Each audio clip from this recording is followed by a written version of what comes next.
It's October, you know what I'm saying? It's almost Halloween, so I had to make this video. If you're a horror movie fan, you probably remember the movie It Follows. It was one of the most well-received horror films in 2014, probably in the entire 2010s, and it seems they're filming a sequel called They Follow next year.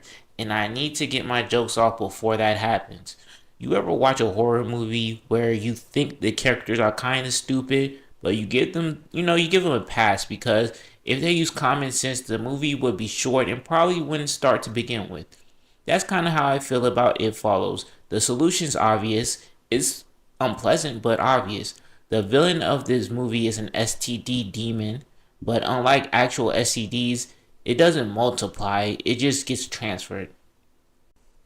So the main character Jay is just cooling. She's met some guy who she refers to as Hugh, and she's going on dates with him. This is kind of my first strike here. So Hugh caught the demonic STD from whoever, from some chick. So instead of hiring a prostitute or an escort, he wastes his time courting some chick to sleep with him. Imagine how taxing that is. Like, bro, your life's in danger. You gotta constantly duck this demonic entity while waiting for Shorty to put out. Keep in mind, the demon is always following you. It's just slow as hell. So you have to constantly be moving.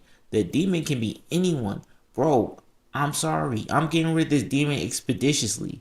And also, this demon operates like Santa. It keeps a list. If they kill whoever you pass it to, it's coming right back to you. It's best to pass it to a prostitute because the SCD is going to be passed to 10 different niggas by the end of the week. So this confuses me. He takes Jay for a drive where she finally gives it up. Hugh proceeds to knock her out and explain the situation to her.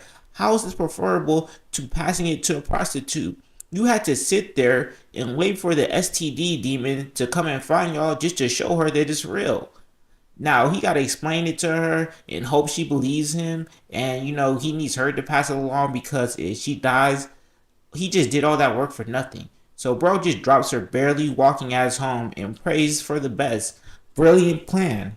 Brilliant plan. So after some encounters with the It Burns demon, they decide to find Hugh, whose real name is Jeff.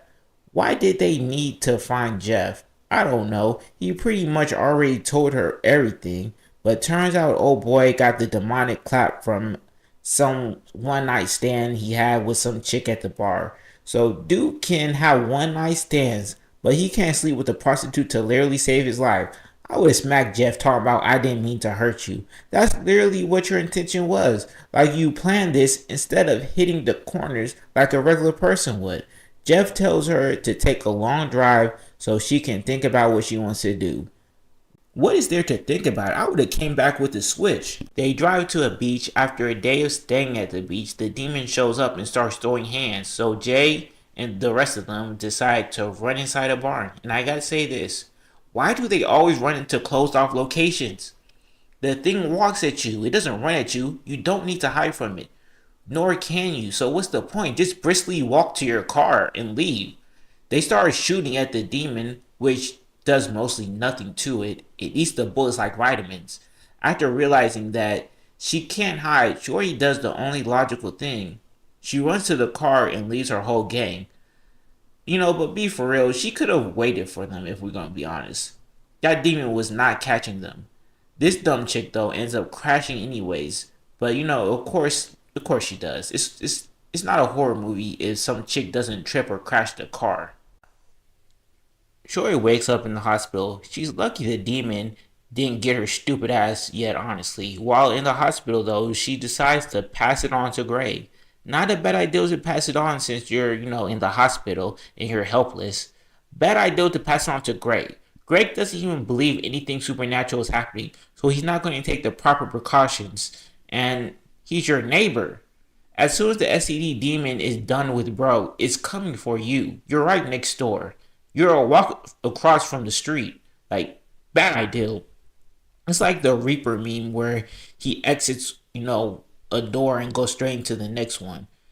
That's this whore. And you can tell bro right here is salty as fuck. She ain't passed the STD to him. Just work on yourself, King. But in reality, he would have been a better person to pass it to since he, actually believes her. But again, No one has common sense in these films, so I can't even be too mad. Jay sees the demon creeping up in Greg's crib, so she tries to warn him. Jay breaks into the house, which probably is a good way to get framed for a supernatural murder, to be honest.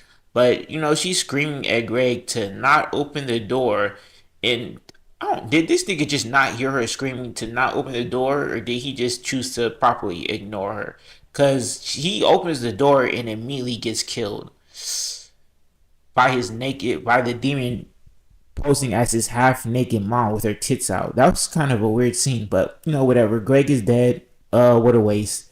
After Greg dies, Jay makes the first smart decision and drives off somewhere. It looks like she sees two niggas in a boat and swims to them. Maybe in the hopes of a threesome. I don't know. But whatever. So apparently, I guess she changes her mind about the threesome because of what happened to Greg. I guess she doesn't want anyone to die. So, whatever. Greg is dead. Meanwhile, this other nigga, Paul, is whining still about how it wasn't him. Boy, the guy is dead. Be glad it wasn't you. Never seen someone mad they didn't catch a deadly STD. First time for everything. After Greg dies, Jay and Paul have a heart to heart about why Jay passed her herpes AIDS to Greg instead of him. This has to be the goofiest scene ever. That man just died because you infected him, and bro is crying because he didn't get affected. Personally, I'm not having this conversation. I'm just gonna be happy I was friend zoned. First time a nigga would be happy he got friend zoned. On my mama. Jay nonetheless explains to bro her reasoning for choosing Greg, and it's as stupid as most of this movie. She chose Greg because she had already slept with him before and, felt it wasn't that big a deal. Look, I get where she's coming from a physical and emotional standpoint, but this is not strategically smart. Now's not the time to be picky about who you sleep with. That should have came before this. Lucky for Jay, she has some pretty good friends, like unrealistically good friends. The friend zone simp Paul comes up with a plan, and I have to say this is the most pointless thing ever. So Paul takes them to the pool they used to go to as kids, and the plan is to put Jay in the water and then throw in a bunch of electrical equipment when the STD demon shows up.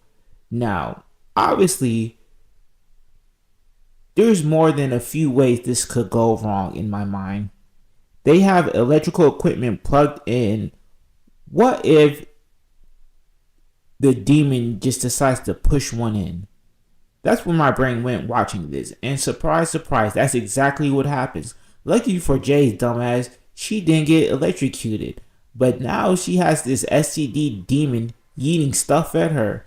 Meanwhile, this jackass Paul ups pole and starts shooting at whatever. No type of aim. He doesn't even know what he's shooting at and ends up shooting their friend Yara. I believe that's how you pronounce her name anyways. After missing 50 times and somehow managing to shoot their friend, Jay's sister Kelly does the only smart thing and throws a blanket over the demon because that's the only way this dumbass was going to hit it.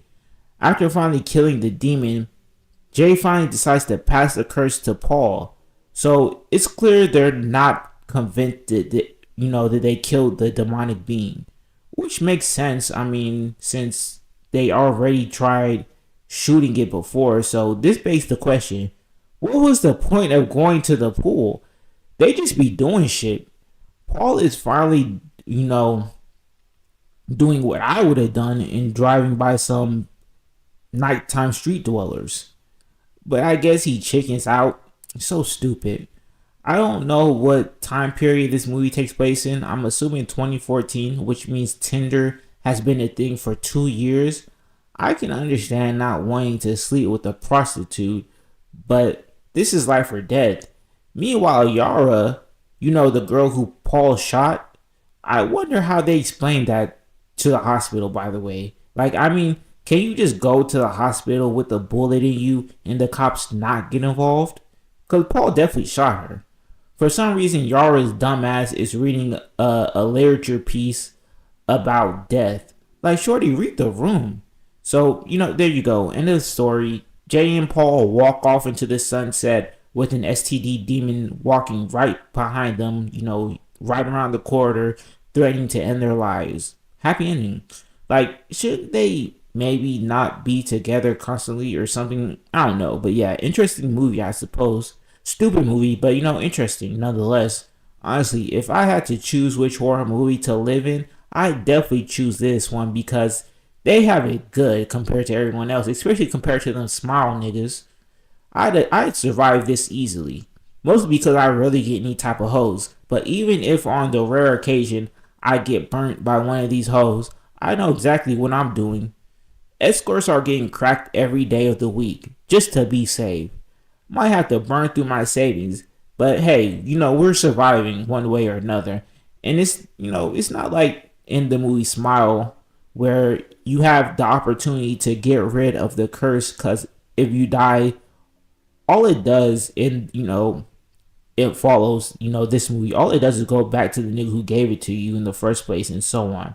And by the way, where is that Jeff guy? I mean, you think he'd be wanting to at least help or keep in contact to make sure Shorty's still alive, because if she dies, big bro, you next.